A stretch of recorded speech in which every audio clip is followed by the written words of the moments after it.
자, 모든 인간 중에 어떻게 보면 유기체 중에 가장 위대하신 삶을 사신 부처님의 생애를 밟아가는 붓다술래에 오신 것을 환영합니다. 오늘 지금 말씀드릴 거는 지난 시간에 이어서 동쪽 문으로 왜 부처님은 출가했다고 하시는가. 그래서 동쪽에 대한 상징성 이야기, 그리고 그 조력자라고 하는 차익. 동아시아는 일조권이 적기 때문에 일조량이 적어서 일조권이 아니고 일조량이 적어서 남방에 대한 숭배가 있어요. 그러니까 햇빛이 든다라고 하는 쪽. 그래서 그거를 군인 남면지술, 임금 남면지술이라고 하는데 군인 그러니까는 임금은 남쪽을 보고 앉는다. 그래서 양명한 거를 바라고 그 다음에 어두운 것들을 이렇게 물리친다. 그래서 정사를 볼 때도 임금은 남면, 남쪽을 본다는 뜻이에요. 그러니까 북쪽에 앉는다는 뜻입니다. 북쪽에 앉아서 남향을 보는 거예요. 남쪽을 향하는 거야. 그리고 위패도 그렇게 하는 거고 위패도 남향으로 놓는 겁니다. 남향이에요. 보는 사람 중심으로 보는 게 아니야. 예, 그래서 남향으로 놓는 거고 그리고 신하는 북면이라고 하는 거예요. 신하는 임금 맞은편에 있어야 되니까 북쪽을 보게 되는 거고 제사 지낼 때도 제사를 드리는 분들은 다 북쪽을 보고 있는 겁니다. 북쪽을 보고 있는 거고 그리고 그 룰이 그대로 불교에도 적용이 되기 때문에 거의 대웅전의 한 97, 8%는 한국 사찰에 다 남향으로 되어 있습니다.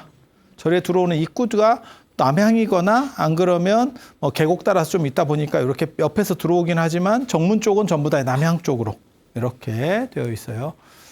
그게 이제 그건 중국 문화고 전에도 제가 설명을 드렸어요. 인도는 동향을 중심으로 한다. 동향을 하는 건축도 있어요. 우리나라에도 대표적인 게 석굴암입니다.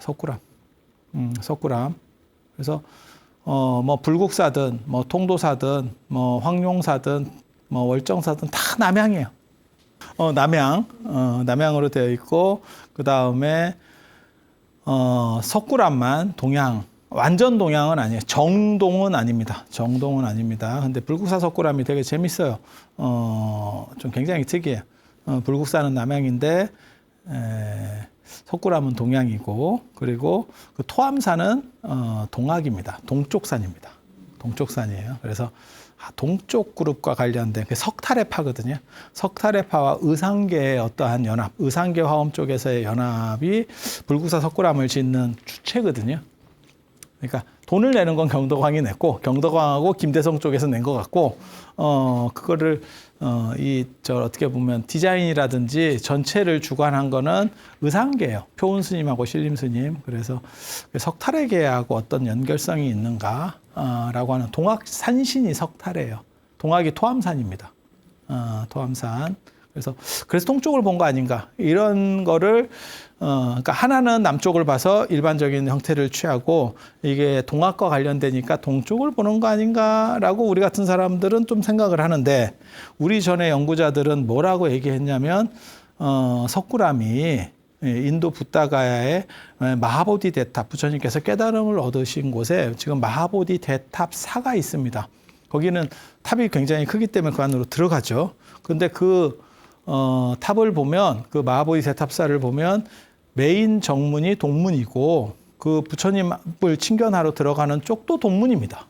그러니까 걔네는 동향인 거예요. 그래서 그런 거 영향을 받아서 동쪽으로 놓은 게 아닌가가 우리 이전 세대의 사람들의 주류였었어요. 왜 하필 쉽게 말해서 동향인가, 석굴암이 왜 동향인가와 관련해서 그 설이 하나가 있었고 또 하나는 뭐냐면 흔지가에 뿌렸다라고 할 때 그러니까 사람들이 화장하고 나서 그 뼈가루를 뿌리는 장소가 동해안 쪽이었었어요. 그러니까 지금 문무왕 대왕릉 안 그러면 뭐 영일만 이런 쪽이거든요. 그런 쪽에서 뼈가루를 많이 뿌렸어.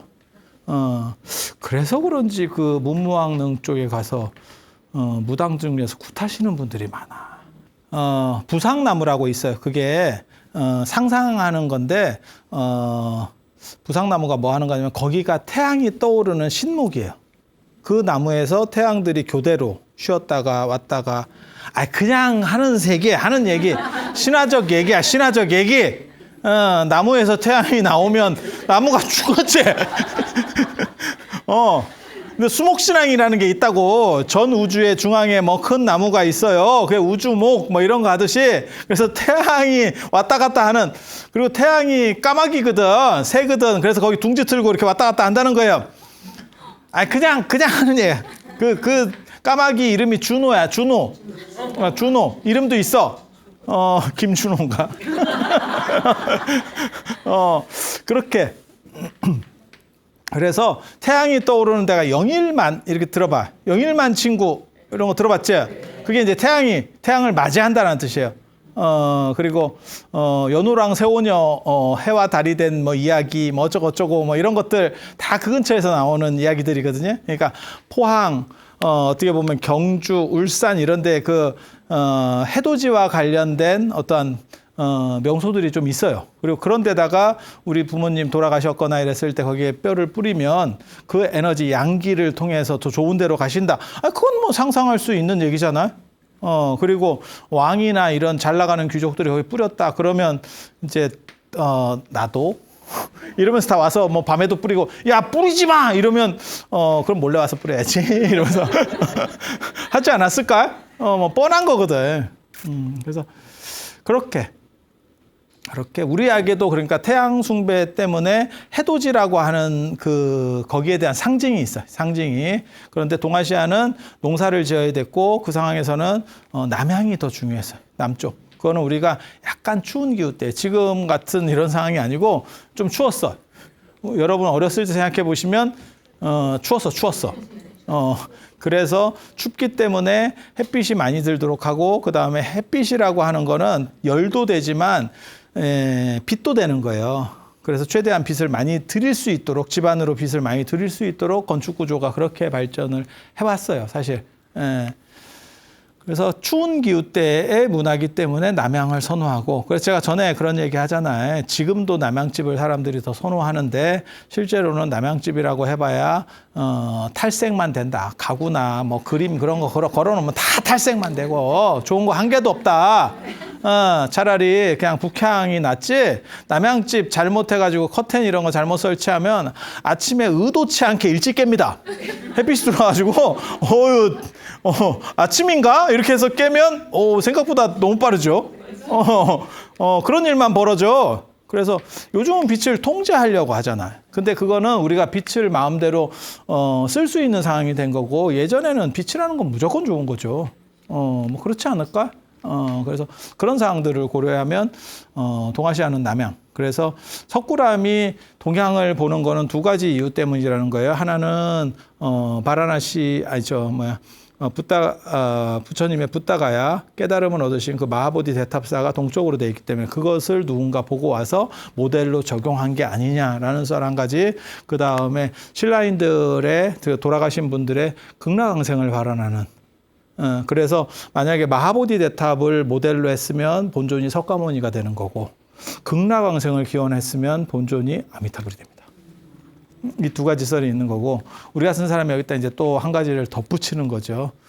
석탈의계의 또 다른 비주류와 연결된 의상계가 불교계를 좀 장악하기 위해서, 그러니까는 불국사라고 하는 새로운 거점을 만들면서 자기 세력을 늘리려고 하는 거고, 의상계는 경주에서 배제됐어요. 의상은 경주에서 배제된 인물이라니까. 영주 부석사까지 누가 가고 싶었겠냐. 일제강점기 때 30본산, 나중에 31본산으로 넘어갈 사찰령에 봐도 거기는 본사가 아닙니다. 부석사가. 화엄종의 종찰인데 본사가 아니야. 이게 말이 되나 싶은 생각을 하는 거예요. 아니, 화엄종의 대표 사찰인데, 종갓집인데 본사에서 빠진다니까? 그러면 화엄종의 약간 어떻게 보면 변방에 있는 종가는 아니고 지차, 해인사, 범어사, 화엄사, 본사입니다. 그런 데는 본사야. 지업은 본사고 종가는 본사가 아니야. 오늘날은 어떠냐? 지금은 어떠냐? 지금도 말쌉니다. 지금도 말쌉니다. 부석사는 지금도 말쌉니다. 본사가 아닙니다. 그러니까 위치 진짜 잘못 정한 거지.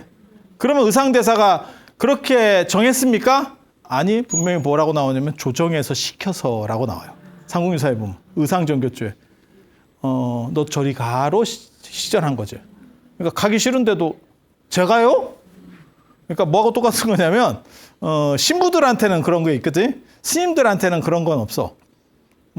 신부들한테는 마음에 안 들잖아. 거기는 완전히 수직 계열이거든요. 그럼 어떻게 되냐면 정 마음에 안 들면 낙도로 보낼 수도 있고 낙도 성당으로 보내버려. 그러니까 좀 떨어지는 대로 발령을 그리 시키는 대로 안 하면 그쪽으로 또 어디 보내면 되냐면 군대 보내면 됩니다. 군대 성당으로 보내면 갑자기 제가 군대 또 가야 되나요? 저 전역했는데요? 이해가 됩니까? 그거 됩니다. 보직으로 군대 왜 그런 거 있잖아요. 우리도 그런 거 있잖아요. 명태 이런 거 아니면 저 뭐 미리 이렇게 명예퇴직 받는데 안 해도 되잖아. 받는 거니까. 그래서 누가 물어봤다던데 안 하면 어떻게 됩니까? 그랬더니 안 하면 일이 아무것도 없을 겁니다. 너무 슬프지? 뭔 뜻인지 아시죠? 당신에겐 아무 일도 주어지지 않을 겁니다. 당신이 선택하고 안 하고는 당신의 자유입니다. 하지만 선택하지 않는 순간부터 당신에겐 일은 없습니다. 출근은 하셔도 됩니다. 와, 아니야, 지금 현재 있는 일이에요. 얼마 전에 딴 분한테 제가 들은 얘기거든. 굉장히 근데 만약에 그게 가장이고 자기가 외벌이고 내 애가 지금 대학도 제대로 못 들어가가지고 지금 좀 젊은 애면 이제 중고등학교하고 대학 정도를 이제 막 갓 들어갔어. 그런 상황에서 그거를 받으면 이게 뭔가 싶은 생각이 들겠지. 그래서 자영업을 하라고. 이 결론 기가 막히게 맺지. 그래서 자영업을 하셔야 됩니다. 하지만 자영업 함부로 들어가면 안 됩니다. 지금 100만 폐업 시대. 누가 얼마 전에 자영업한다고 그래서 혹시 이거 보셨나요? 내가 이렇게 하면서 영상도 보내주고 했었는데 100만 폐업 시대. 1년에 100만이 폐업합니다. 아니 그분은 되게 재밌는 얘기를 하더라고. 자영업을 하려고 하는데 내가 지금 직장을 얼마 안 남은 것 같아. 자영업을 하려고 하는데 인테리어도 자기가 안 한대. 다른 사람 다 시키고 뭐 그쪽에서 봐주겠죠. 그냥 그런 식으로 하면 망한다고. 그래서 내가 자영업 100만 폐업의 시대에 계속 기사들이 나오거든요. 그래서 그런 거를 좀 보내줬더니 안 한다고. 안 한다고. 그러니까 의지도 없어. 의지도 없어. 그러니까 보통은 막 뭘 하려고 하는 의지도 있어야 되고 그 다음에 뭐 기술을 뭘 하든가 해야 되는데 그냥 뭐 특별히 할 거 없으니까 그냥 해서 체인점 하면 되죠. 야, 진짜 체인점이 그 회사만 배불리는 거고 밖에 가봐. 폐업해가지고 그 기자재들 중고로 파는데 보면 막 이렇게 쌓여있고 더 이상 물건을 못 받아요. 지금 그런 상황이에요. 거의 새 거 같은 게 나와 있어. 그게 얼마나 억장이 무너지는 일인 줄 알아? 그 새 거가 나올 때 스토리가 어땠겠어. 꿈을 가지고 뭐 가게 같은 거 하려면 몇 천만 원, 최소 몇 천에서 1억 막 이렇게 인테리어비 드는데 그리고 얼마 못 버티고 여기까지가 끝인가 보 이러면서 나온 거 아니야. 너무 슬프잖아. 그래서 저도 그런 거 굉장히 좀 잘못됐다. 그러니까 전세왕, 빌라왕 이런 사람도 나쁜 사람이지만 저렇게 관리 못하면서 가맹점 마구잡이로 막 받아가지고 자기네들 한탕 해먹고 튀고 이런 놈들 있잖아요. 그거 진짜 법에서 좀 해줘야 돼. 그게 왜 그러냐면 그 사람에게는 굉장히 큰 인생을 거는 거거든. 그것도 젊은 사람이면 뭐 다시 일어나면 되지라고 할지 모르지만 은퇴해가지고 그냥 가지고 있는 돈 갖고는 불안하니까 뭐라도 해서 고정 수입을 내야겠다라고 했는데 그래가지고 한 6개월이나 1년 만에 손들어 버리면 진짜 인생 끝까지 가는 거지. 슬프다. 진짜 그런 거 보고 있으면 슬프다. 이렇게 더울 때도 제가 이렇게 길 가면서 저는 뭐 차가 없으니까 이렇게 길 가는 이런 것들이 많이 있거든요. 의외로 대중 접촉 이런 게 굉장히 많아요. 그런데 폐지 죽고 이런 분들도 지금도 돌아요.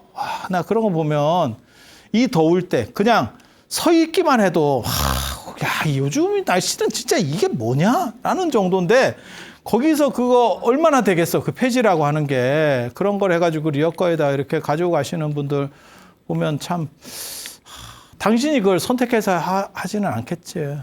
어쩔 수 없는 당신의 뭔가 상황들이 있겠죠. 안 들어봤지만.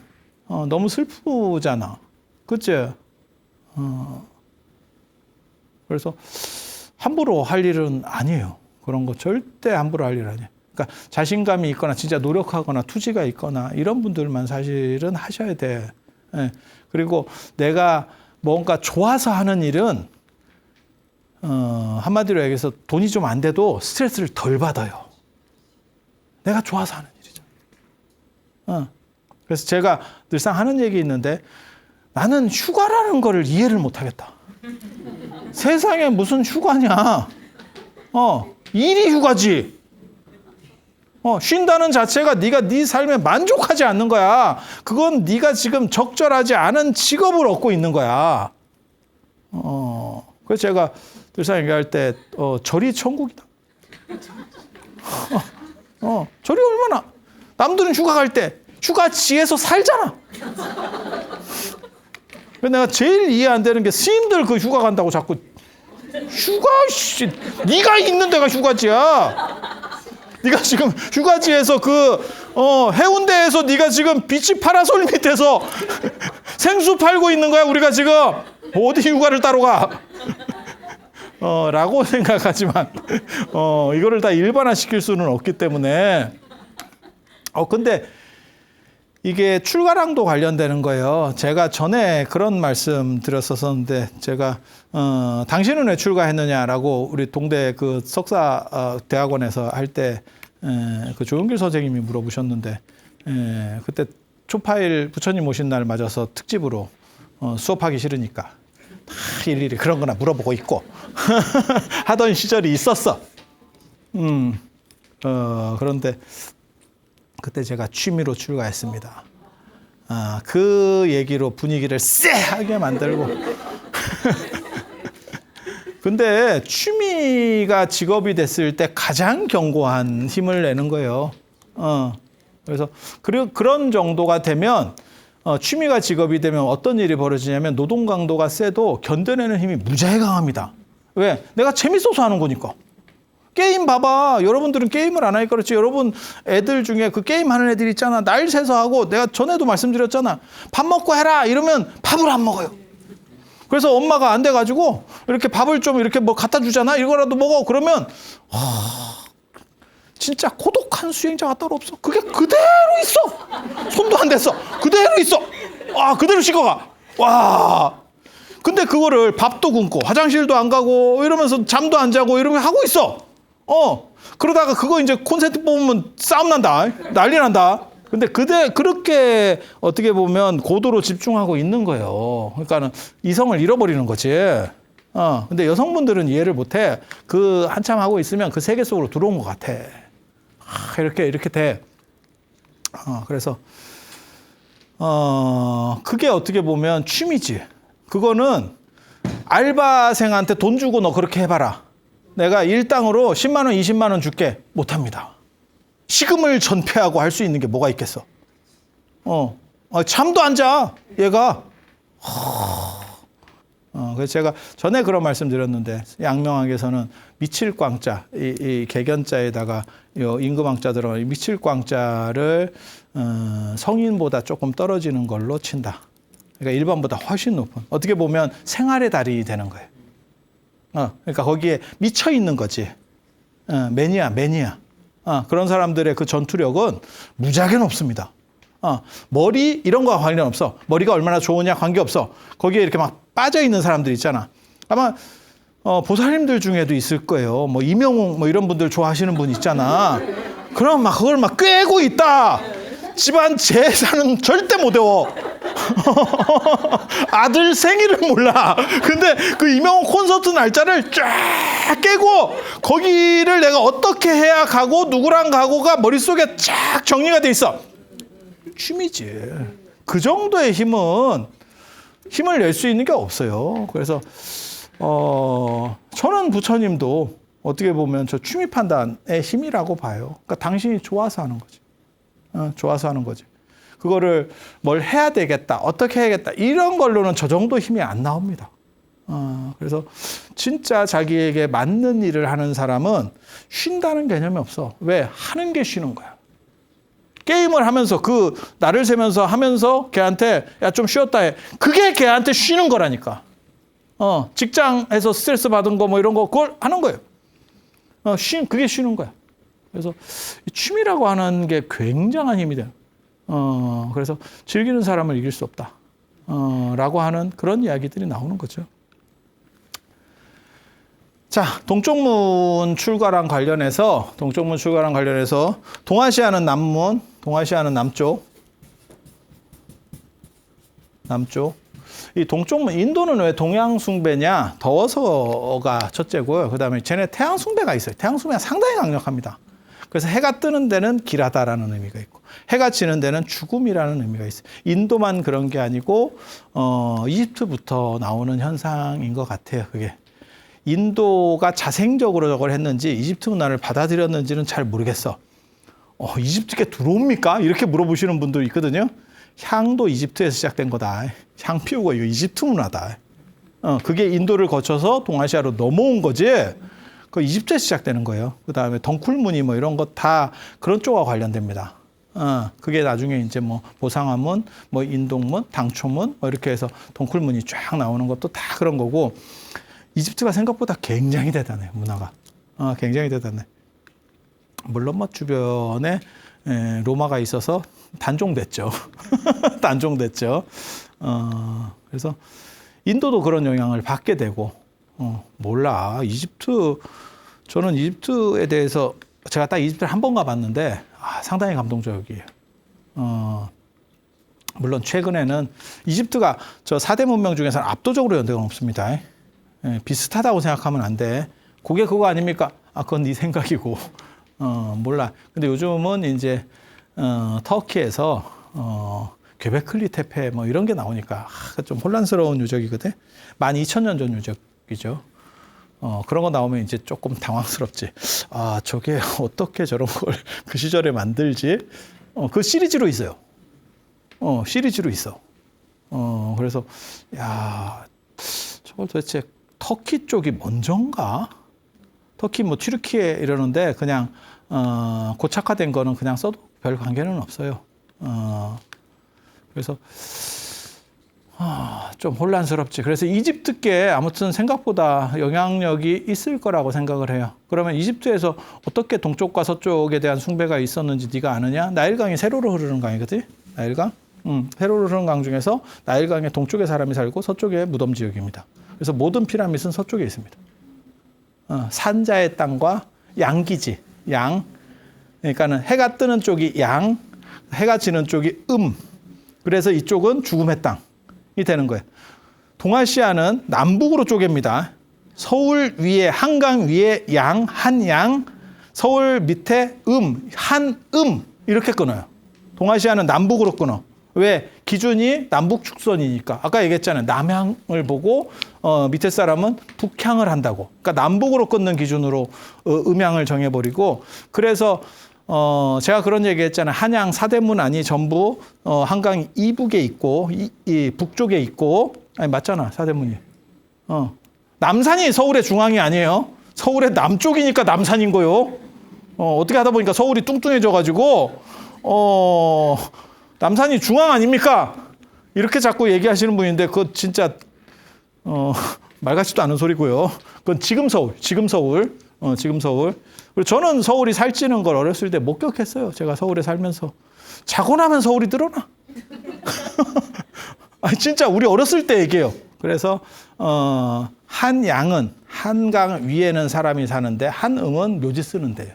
원래 우리는 그렇게. 그래서 동아시아는 남북으로 갈랐고 동아시아는 남양 중심이기 때문에 남북으로 갈랐고 여기는 양, 위는 양, 아래는 여기는 묘지, 여기는 사람 사는데. 이집트는 나일강을 중심으로 동은 사람이 사는데 삼, 양, 서는 그래서 피라미드 다 이쪽에 있습니다. 다 이쪽에 있습니다. 그리고 인도도 그걸 똑같이 설정을 잡고 있어요. 그래서 부처님께서 출가하시거나 안 그러면 깨달음을 얻는 거는 동쪽. 우리 같은 사람은 저런 거 진짜 자세히 봐요. 그러니까 보통 사람들은 저런 거 자세히 안 봐. 공부하는 사람들도. 뭐 동이면 어떻고 나이면 어떠냐? 이렇게 생각하거든. 아니야. 이게 문화사적인 걸 하는 사람들이 이런 거 굉장히 자세히 봐. 왜? 이게 영향관계를 설정해 볼 수 있거든. 되게 재밌어요. 이게 조금만 자세히 알면 이렇게 쫙 흐름들이 연결되는 게 있거든. 퍼즐들이 다 이렇게 쪼개져 있다가 하나를 이렇게 다 맞췄을 때 그 쾌감. 그 여러분들은 모를걸? 그게 명탐정 홍즈 뭐 이런 거, 명탐정 코난 뭐 이런 애들이 그런 거 하는 거야. 단서들이 다 파편화된 단서들이 하나로 연결되면서 아하 유레카 이러면서 딱 잡아내는 게 있어요. 근데 그거는 공부 안 하는 사람들은 그게 존재하는지 몰라. 그 단서들을 쫙 연결하면서. 그리고 거시적인 뭔가가 있어야 되거든, 안목이. 저는 사실 제가 출가해서 우리 보살님들 덕에 여행도 많이 다니고 성지답사도 많이 다니고 해서 안목이 무지하게 넓어진 거예요. 일반 사람보다 몰라 진짜 뭐 경제력이 아주 뛰어나신 분 말고는 저처럼 많이 다니고 한 사람도 없을 거예요. 그래서 누가 저한테 한 얘기 있잖아. 그러다 세무조사 받을 거다. 외국을 나가도 너무 나간다. 너 그러다 세무조사 대상 된다. 그게 많이 나가는 사람이 뭐 리스트에 걸리는 비율이 있는가 봐. 아니 뭐 그렇지 않을까? 그게 뭐 그냥 잡는 거지.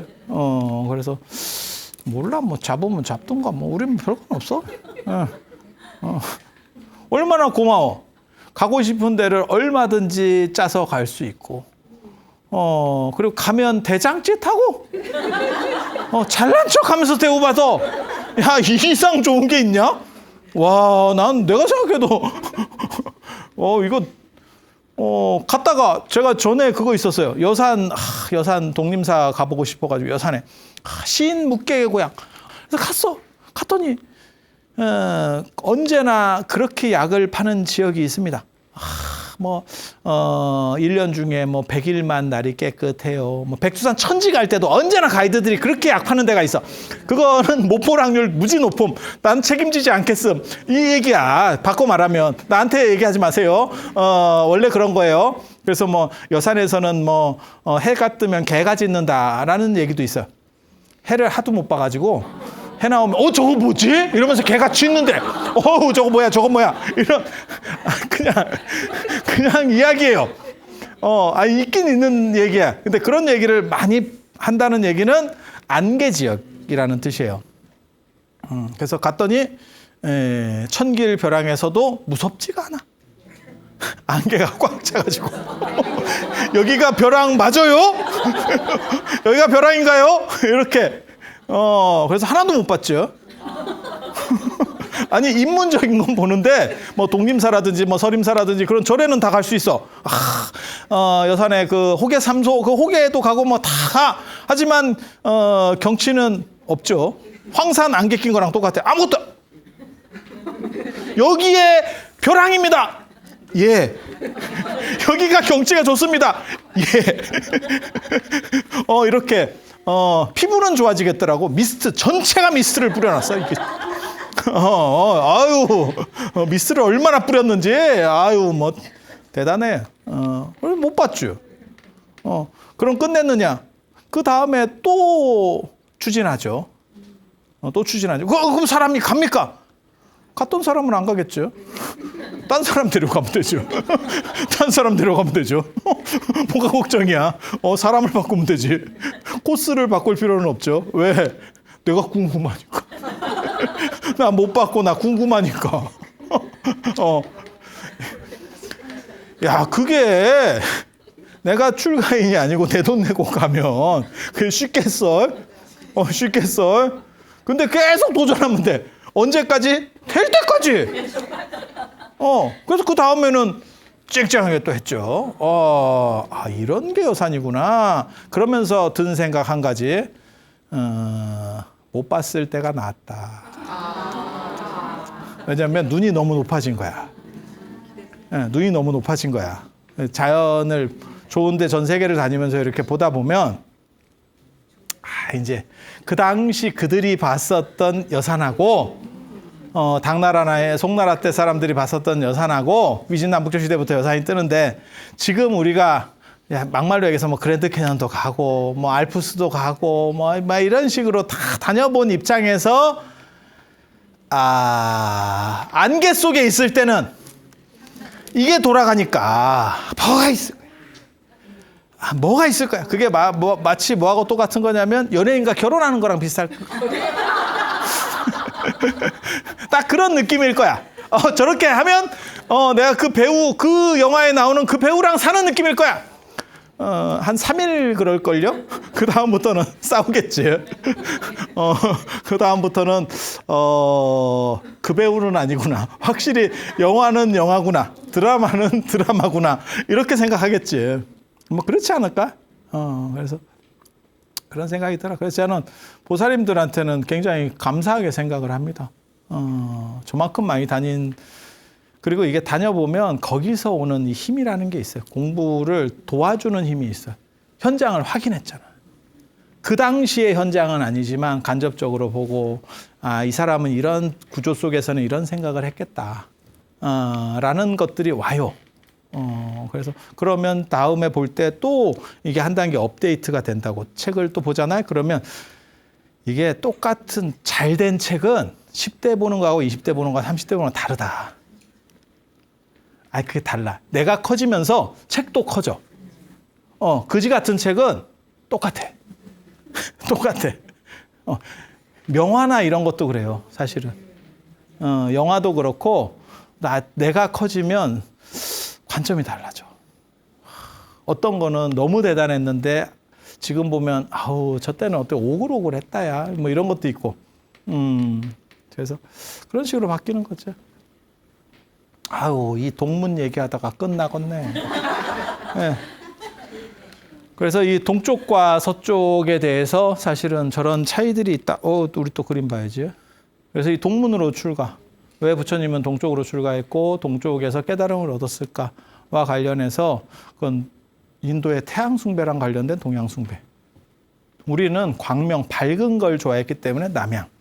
그래서 제가 전에도 그런 말씀 드렸었어요. 예전에 붓다로드 중앙아시아, 그 다음에 저 서영 얘기할 때, 사찰 유적지를 발굴했을 때 그 문이 동쪽으로 나 있으면 인도 영향을 받은 거고, 그 다음에 남쪽으로 나 있으면 중국 영향을 받은 거다. 톱질 당하는 데가 있어요. 그 경계선은 어떤 때는 같은 유적인데 층을 달리해서 어떤 때는 동쪽 문이 나왔다가 어떤 때는 남쪽 문이 나와요.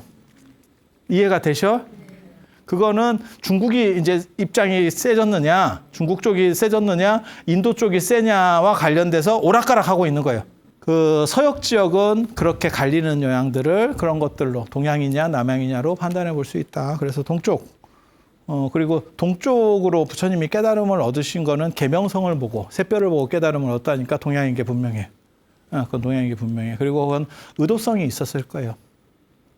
의도성이 분명히 있었을 거라고 생각하고 출가와 관련해서는 정확하진 않아. 하지만 전에 말씀드린 것처럼 여기에 내가 조금 더 좋기를 원하면 기왕 출가하고 불안할 때 동쪽 이런 생각을 하셨을 수는 있겠다라는 생각을 합니다. 이렇게 보시면 이제 출가한 내용이 나와요. 그래서 설산수도상, 설산이라서 뒤에 이제 눈 덮인 산이 보이는 거죠. 눈 덮인 산이 보이는 거예요. 그런데 저게 이제 막상 가보면 부처님이 수행하신 데가 우르벨라촌 이 마가다 쪽 영역이거든요. 설산을 보려면 거의 뭐 소모즈나 600만 불의 사나이급이면 볼 수 있을 겁니다. 근데 인간의 눈으로는 안 보입니다. 히말라야랑 거리가 있는데 어떻게 봐요? 히말라야를 설산이라 그래요. 왜냐하면 눈이 계속 덮고 있으니까 이렇게 만년설이잖아요. 티베트 쪽 가면 만년설 많이 있습니다. 안 그러면 네팔 쪽 가면. 그래서 이게 또 동쪽 숭배 말고 수행과 관련되고 이런 데 북쪽 숭배라는 개념이 있어요. 인도에. 그래서 히말라야에서 수행했다. 그게 우리식으로 말하면 예전에 요즘 별로 없는데 약장수들 중에서 뭐 계룡산에서 몇 년, 뭐 지리산에서 몇 년, 제일 많이 나오는 게 계룡산이거든. 인도의 계룡산에 해당하는 게 설산입니다. 그래서 요가의 시작이 저 설산 히말라야의 카일라스 산에서 시바신이 호랑이를 깔고 앉아서 요가를 하는 거예요. 그런 내용들이 어디 나오느냐? 신묘장구 다란이에 나옵니다. 신묘장구 다란이에 나옵니다. 나옵니다. 그래 호랑이 가죽을 깔고 있는 분이요. 뭐 이런 식으로 해서 나와요. 근데 거기서는 쉬바를 가리키는 게 아니고, 우리 이제 관세음보살로 약간 이렇게 택 바꾸기. 택 바꾸기 뭔지 아시죠? 그런 거. 그런 식으로 해서 나와. 그래서 요가의 시작, 수행의 시작은 히말라야다. 그리고, 불교도 그런 영향들을 받는 거예요. 뭔가, 히말라야 하면, 히말라야가 여러분이 제가 그런 얘기 하는데 장가게 같은 것들이 대단해. 보고 있으면 아기자기하고 막 뭐 좀 있어 보이잖아. 그래서 그게 그 아바타의 어떤 모델이 됐다. 뭐 이런 얘기 들어보셨잖아. 다 한 번씩. 근데 아기자기한 거, 뭐 황산, 뭐 화산 이런 거 말고, 화산은 좀 더 거창하지. 그런데 제가 저는 히말라야 가서는 사실 그걸 잘 못 느꼈는데 티벳 가서 그런 걸 느꼈어요. 검은 돌로 된 검은 돌하고 흙밖에 없는 걸로 이렇게 덩어리가 큰데 거기서 오는 그 위압감이 있어요. 그게 뭐에서도 느껴지냐면 불상 이런 걸 이렇게 보면 석굴암 불상 이렇게 보면 이렇게 그렇게 큰 불상은 아니거든요. 그렇게 해서 이렇게 오는 이렇게 어떻게 보면 숭고미라고 하는 게 있는데 낙산대불 이런 데 가면 한 50m 되거든요, 불상이. 50m 80m쯤 되는 것 같다. 그렇게 해서 막 산 하나를 다 해놓고 이런 거 있잖아요. 그러면 그렇게 석굴암 불상처럼 정교하지도 않고 이쁘지도 않아. 대충 약간 날로 먹은 느낌. 그 낙산대불 가면 우리 같은 사람 이제 선글라스 불상에 선글라스 씌워보고 뭐 이런 거 하고 있거든. 사진 착시 현상, 사진 찍기 뭐 이런 거. 대단해. 대단해. 그러니까 아무것도 안 해. 아무 장식도 없어. 무지하게 커. 그리고 이게 뭔가 싶은 이런 생각이 들어. 그러니까 차라리 뭐 아기자기하면 이거 어떻게 했대? 이런 느낌이 드는데 그냥 딱 보는 순간에 압도 이게 있어요. 여기도 이제 설산 수도상. 그래서 설산에서 수도하셨다라고 하지만 설산은 안 보인다더라. 그냥 더운 데다. 설산이었으면 좋겠는 곳에서의 수도상. 그리고 굉장히 재밌는 게 수도하는 모습이 또 잘 안 나와요. 말은 또 막 수도하는 것처럼 하는데 그림 전체에 막 수도하고 막 이렇게 하는 부분은 별로 없어. 그리고 이렇게 보면 이제 삭발하는 거. 이게 이제 출가랑 관련해서 굉장히 중요합니다. 저 네모다시가 참빛으로 이렇게 빚는 거 아니고요. 삭도입니다. 삭도. 옛날에는 저렇게 두꺼운 걸로, 그러니까 약간 중식도 같은 걸로 해서 밑에를 갈고 그 힘으로다가 이렇게 밀어내는 거예요. 이해가 됩니까? 요 출가하는 동아시아는 요 출가 그림들이나 이런 것들이 잘 많이 없는데 동남아나 이런 쪽에는 저기 많아요. 그래서 여기 지금 이게 어디냐면 법주사 팔상전의 그 목탑 안쪽이에요. 여기 지금 참빛으로 빚는 거 아니고요. 삭발입니다. 요 그림을 딱 보고 요 그림을 보면 이게 삭발. 그러니까 조선시대에 저렇게 큰 삭도로 밀었던 거예요. 저런 칼이 잘 안 남아있는 게 좀 안타깝죠. 저건 현찰이라고 생각하고 녹였을 거예요. 그래서 이렇게 삭발. 모르는 사람은 저것 몰라. 저게 그건지. 절대 몰라. 여기 이제 태고 보호 스님인데 요런 삭도도 있습니다. 그리고 갈고리 같은 삭도, 저걸 개도라고 그래가지고 저거는 삭발을 전문적으로 한다기보다도 수계 같은 거 할 때 상징적으로 이제 머리를 미는 거 같은 약간 상징성을 줄 때 쓰는 그렇게. 그래서 차익이 나중에 돌아가고 출가해서 좀 삭발해서 깎았잖아. 밀었잖아. 이거 밀었잖아. 그래서 깎고 너 빠이빠이 이제 가 이러니까 그러면 장신구랑 이런 거 갖고 이제 돌아가는 거예요. 예, 그래서 차익 사환이라고 차익이 이제 돌아가라. 이렇게 차익이 돌아가게 됐다. 라고 하는, 그렇게 오늘 그 정도 말씀드리고, 다음 시간에 차익 도대체 왜 문제하냐. 문제하냐. 그리고 저 이제 말 퇴근해야 됩니다. 근데 여기 보면 또 잘못 그린 게 100만 대. 적토마를 또. 적토마가 생각해봐. 빨간색, 흙, 황토. 그래서 빨간 말이라는 뜻이에요. 명칭이 아니고 해피메리종처럼 이름이 아니고 그냥 백구, 황구, 뭐 누렁이 그런 거예요. 그래서 적토마를 또 그려놨어요. 그래서 오늘 이 정도 말씀드리고 다음 시간에 지금 이 말에 대한 얘기나 그 다음에 저 차익에 대한 이야기 조금 더 해드릴 수 있도록 그렇게 하겠습니다. 자, 들어서 감사합니다.